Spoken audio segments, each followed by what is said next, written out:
Hello, this is Dr. Harriet Fraad, bringing you Capitalism Hits Home. This program is brought to you by Democracy at Work. I hope that this program will interest you, will make you want to find out more. In fact, will make you want to go to the first episode that I did on addiction, suicide, and psych drugs. Today, I'm still wearing these shades because of my eye operation. Hope not to wear them again, but here we go.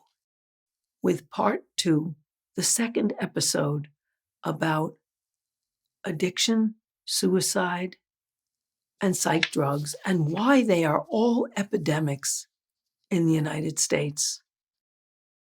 Well, I think a big factor here is the fact that the American empire is falling. The International Monetary Fund, which is very much a vehicle of the United States and the G7 developed U.S. allies, put out a graph which was quite surprising. It showed that China consistently in 2023, and predicted for 2024, is growing 3 times faster than any of the other developed economies in the world. For example, the United States' positive growth in its gross domestic products, all the things it makes and does and sells, grew 2.5% in 2023, which was very impressive growth. It was an increase. China grew almost 6% in 2023. Wow, that's a big difference. And if you look at the predictions for 2024, that's about the same. If you wouldn't know that because the United States is always saying how China's had a setback and this and that and the other, but that's largely propaganda because China is expanding. We're still the richest country in the world, but they're catching up fast. They can boast that they have brought 770 million people out of their extreme poverty. Poverty is increasing in the United States. We certainly can't make such boasts. But one of the reasons is, as the economy falls behind others, and as our empire falls, other countries get ahead of us. For example, in the year 2000, 90% of the world kept their currency in dollars so that they could trade. Now it's a little less than 45%. They keep their currency in their own currency, whether it's the real in Brazil or the yuan or renminbi in China, or they keep it in the Chinese currency. The United States alliance of countries is now poorer in its gross domestic product and all of its wealth than the BRICS alliance. So NATO countries are altogether less successful than those in BRICS, which are Brazil, Russia, India, China, and South Africa. And they have 22 countries that have asked for admission and 40 countries that are considering it. Because China is the growing power of the world. And we are the shrinking power of the world. And as the power and the money shrinks, it's going to the top because we do have the best democracy money can buy. And they have bought legislation that protects them. And they have done that since the 70s. I'll explain that in a minute or two. So Americans are being immiserated. They're being pushed down while the Chinese standards of living are elevated. Wait a minute. How did this happen? And how does it affect us? Well, first, how did it happen? In the mid-70s, with the invention of fast jet travel and efficient computers and other things like faxes, other tech like faxes, companies could export their manufacture overseas. And they did because they could make more money. The top yearly salary for a manufacturing worker in China, even now, is $20,000 a year. In India, $15,000. And in the 70s, it was far lower.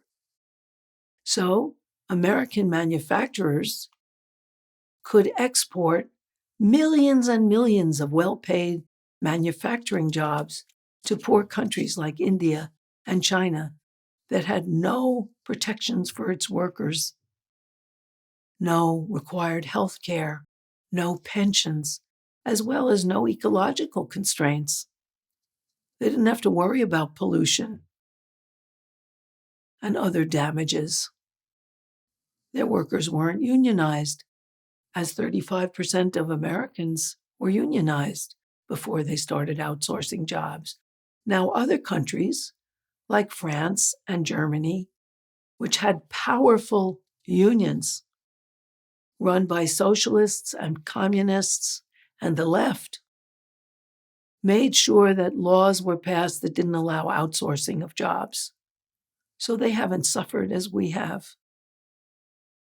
Once those manufacturers took the jobs to India, China, Bangladesh, Pakistan, poorly paid, unprotected workers, they made extra billions.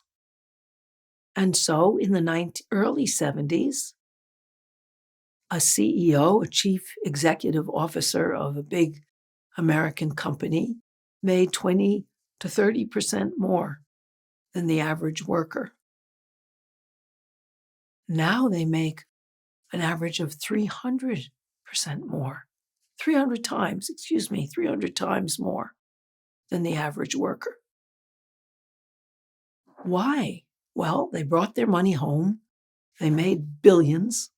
They brought it home and they bought our for sale election system. They gave money for the clients to win that they wanted to win, and then those clients did their bidding, which was terrible for American workers. The 8-hour day started to disappear. In France, your employer is not allowed to contact you after work hours, or you can be arrested. Not in America. The 8-hour day disappeared. Other benefits disappeared. Workers don't necessarily get pensions anymore, nor do they get the kind of benefits that they used to get. They pay more and more for their health care. These are terrible costs for Americans. Costs that are not borne by employers as they used to be. Because as things get more dicey for Americans to compete in the world market, the people they take it out on are their employees, who are largely unorganized. That accounts for the wide discrepancy between the executives, which get about 300 times more than the average worker, and the average workers. In addition, what used to happen before they outsourced manufacturing was towns or small cities became center for that manufacture.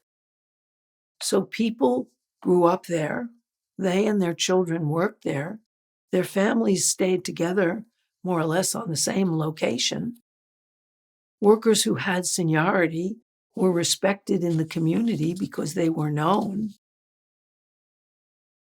And people had a place.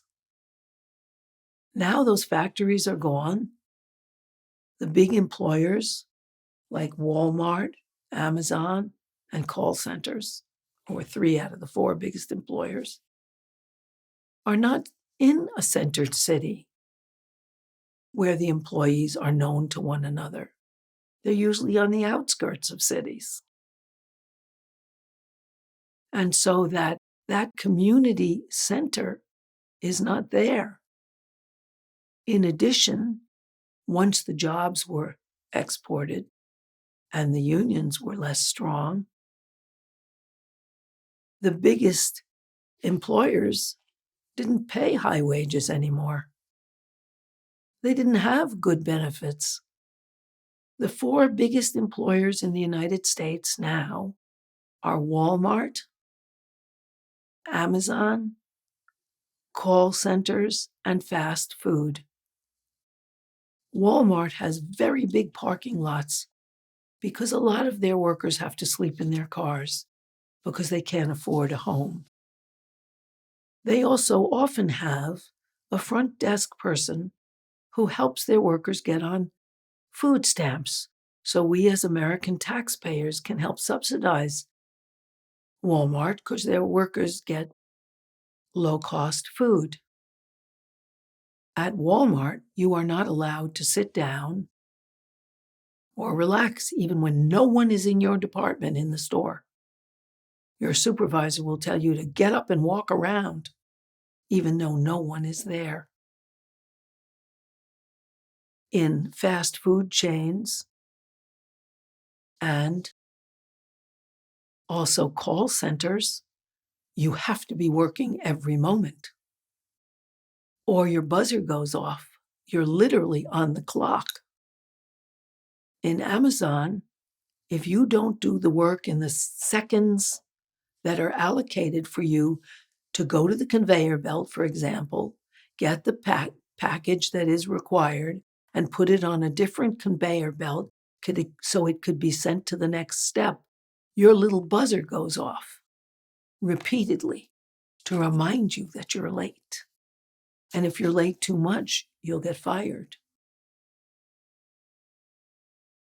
In a place like a fast food place like McDonald's, you have 2 minutes and 23 seconds to assemble and get that burger out to the customer.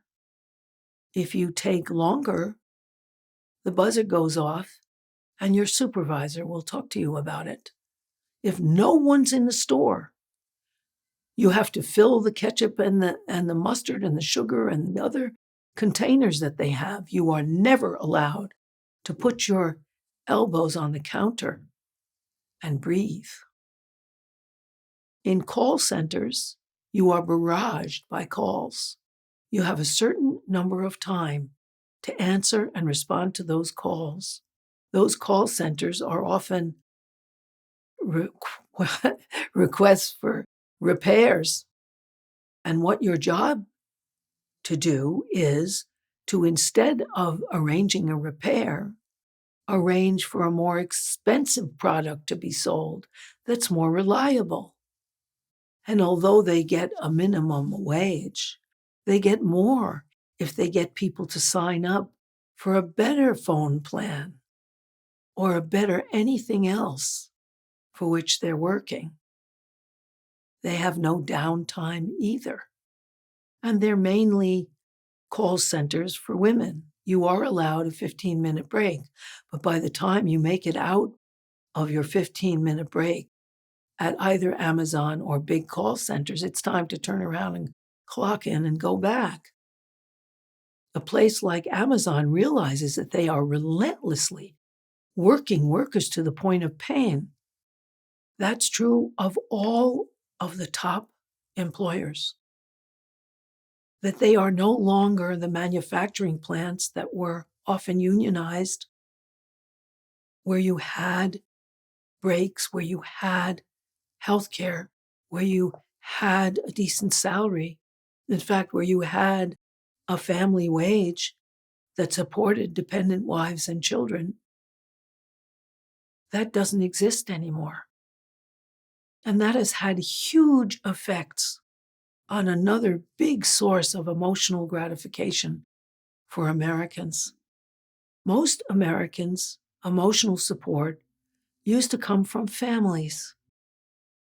Well, this has had a big effect on the family, because now that men don't earn family wages, their wives and partners have to get out and work too. It used to be that the man's family wage brought home money, and the woman, whose unwaged work produced emotional support for the man, sexual support for the man, connection with his children and his family, as well as domestic work for the man. The laundry, the cooking, the cleaning, the shopping, the creating order, and nursing care of an elementary kind if someone wasn't feeling well. Well, women were much less and are much less eager to do a second job when they get home after they've been working and making a wage. Therefore, women rebelled, fights broke out. Men often wanted more emotional labor and more sexual labor out of women because they felt unmanned by their lousy, poorly paid jobs. Whereas women were no longer willing to do that extra work, which created huge conflict. 70% of the divorces that happen now are now initiated by women. And blue-collar men, as a group, can't find wives because their salaries are such that women will have to enter what most women are working in, which is pink-collar, sex role stereotype jobs, which are considered unskilled because they require personal care, like daycare, which is paid. Daycare workers are still paid less than parking lot attendants. So you get paid more for watching a car than helping a child. Or nurses' aides. Or even nurses who are pushing for higher pay for their skilled and devalued jobs. Most women's jobs are in the lesser paid aspects of healthcare and food service. Waitresses and waiters are paid $2.15 an hour by law, but they make tips well. Whether you get a tip or not, or how much it is, depends on the pleasing the customer and requires extensive emotional labor. That isn't counted. But women are still preferring to live by themselves or with their children without a man than with a man who demands a second shift of them after they get home from work. For the first time in our entire history, the majority of American women are now single, which is one of the reasons I think that men are more prone to addiction, to overdose. One of the reasons they're more prone to suicide. And they're certainly more prone to mass murders. We've had more than 300 mass murders just since January, since 2023. By far the most in the world, and although that's partly because of the availability of guns in America, almost every single one of them is committed by a man or men. The one this year that was committed by a woman was committed by a woman who is in transition to becoming a man, a trans woman, who killed the Christians in a Christian school, Covenant School in the South, a school she attended. Men are really in trouble. All Americans are in trouble, but men are in worse trouble because the women main supports in life emotionally used to be, and still are, other women friends, relatives, and their children. Men's emotional supports were their wives and girlfriends. That doesn't exist anymore the way it used to. And men are at loss. They've lost the two emblems of manhood in which they were so proud. One is a well-paid job, or a relatively well-paid job, and the other is a girlfriend or wife who helped them out emotionally and socially and sexually and did the domestic work. That doesn't happen anymore. And therefore, men are particularly in trouble. Women are in trouble too, but men are in even greater trouble, which is why, as I said in part one of this series, for which this is the second part, that's why they have the most deaths of addiction, and partly why they have the most suicides, in part. Also, since the 70s, when the wealthy who deserted our country and outsourced American labor amassed the giant share of money, Americans have become more isolated. Unions have diminished, although at the end of this talk, I'll talk about why people are realizing and starting them again with a vengeance. But unions were decreased. People became isolated in front of their own TV and their own internet TV. They used to go out to the movies. Now they watch the movies on their own TV screen or on their own internet screen. People used to collectively do so much more than they do now. They were active and they became depressed, sinking into their own individual misery in front of the screen, eating junk food. Americans have become much fatter. If you walk around a rural town, as I did recently at night, every house has an illuminated large screen where people are individually watching entertainment. There are less people active in anything in the United States now than were in bowling leagues alone in 1970. And that includes, of course, every activity: PTA, blood drives, political movements, socializing, friends. People became much more isolated. And that also created depression and loneliness. Loneliness is an epidemic now. Now that's the bad news. But here comes the good news. Americans are catching on that their lives are untenable, that they are being immiserated, forced into misery, that prices are getting higher, that inflation is rising. And instead of stopping inflation the way 1971 the president did, which is he made a price freeze and a wage freeze. And the price freeze meant that you would be stopped and arrested if you raised your prices. That's, of course, what should be done now. Food is going way up. FDR had his own recipe for containing prices and not depriving Americans, which was rationing. You had ration cards. You were not allowed to buy more than your share while other people were hurting and starving just because you had more money. Americans are in terrible shape. After they fight for a union contract, often they get 3%. Well, if inflation is 5%, you're still behind after not being paid during your strike.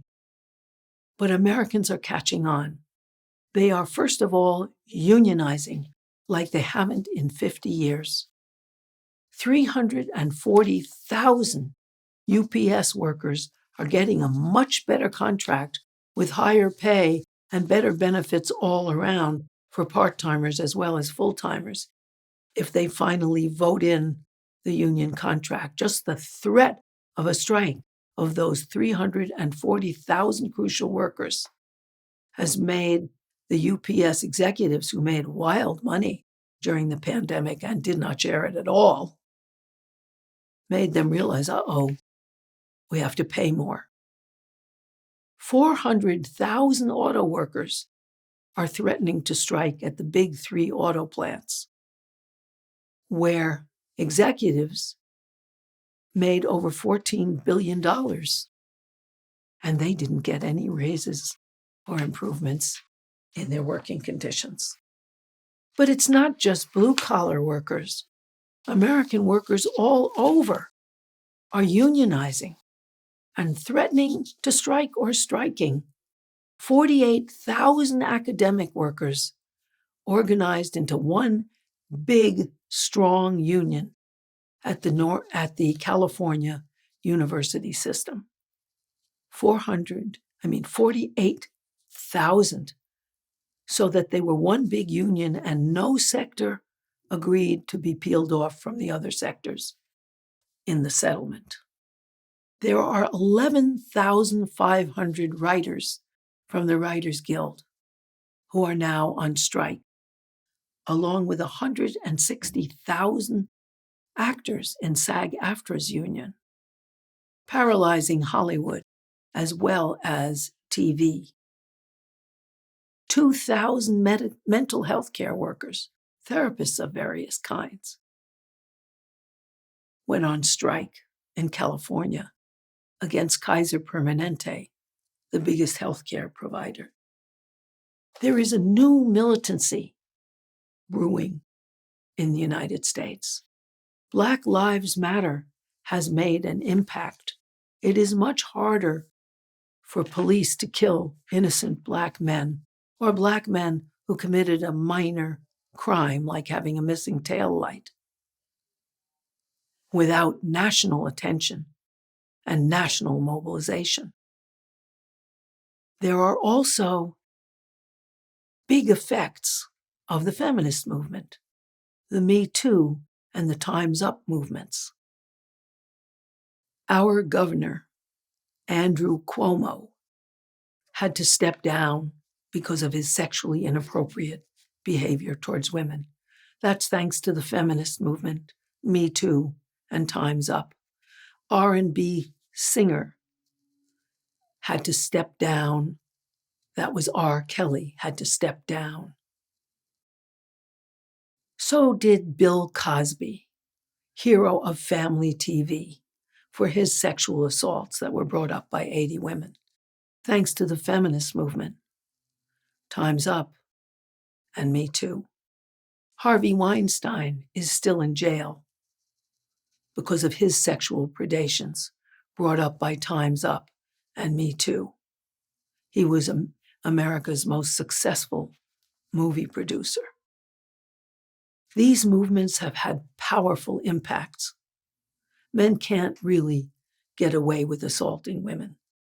Black Lives Matter put the issue of discrimination against Black people and the violent behavior of police against Black people on the map.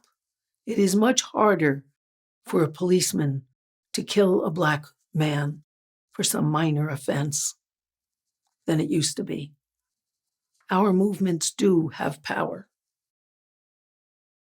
The climate extinction movement has put climate and the Earth's destruction into people's consciousness so that Green New Deals have a chance.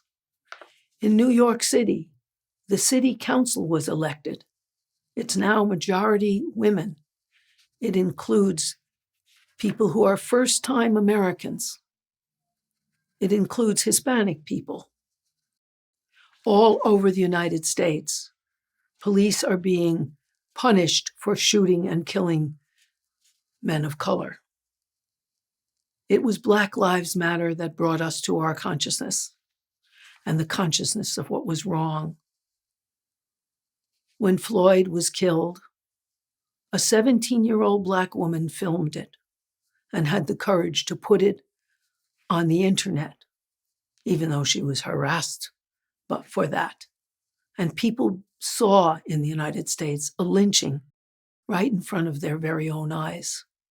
Black Lives Matter got that matter into our consciousness as a powerful and important movement. All of these movements have combined with sexual rights movements that have made people aware that homosexuals have been brutalized and killed, that trans people are killed, and so that we need to stop that. These are powerful, powerful movements. A good example is the movie Barbie, which is the highest grossing American film since it came out. And it is very inclusive of different sexualities. There's a trans Barbie, there are Black Barbies, there are Barbies working in all sorts of fields. And there is Barbie herself, who becomes a feminist. These movements are changing our consciousness. And what we need now is we need a unity like they have in France and in South America, which have won and are winning elections. A unity with a central unifying issue, that of class, that wages have to change, that the class relations between employers who can buy our system and employees who suffer from it has to change. And we need that class unity as a central post, like an umbrella with a central post, and with the panels that protect us, being things like Black Lives Matter, like feminist rights, like strong progressive unions, like climate movements, like sexual rights, all united with a class focus. And we will win if we do that, because we're the majority. In the class of employees and employers, the employer class is very small, and they can't do it without us. So we need to unite, and we will win, and I feel strongly about that. Thank you all for listening and watching. Remember, if you want more, or you want to remember the first part, for which this is the second part, go to democracyatwork.info. Goodbye for now.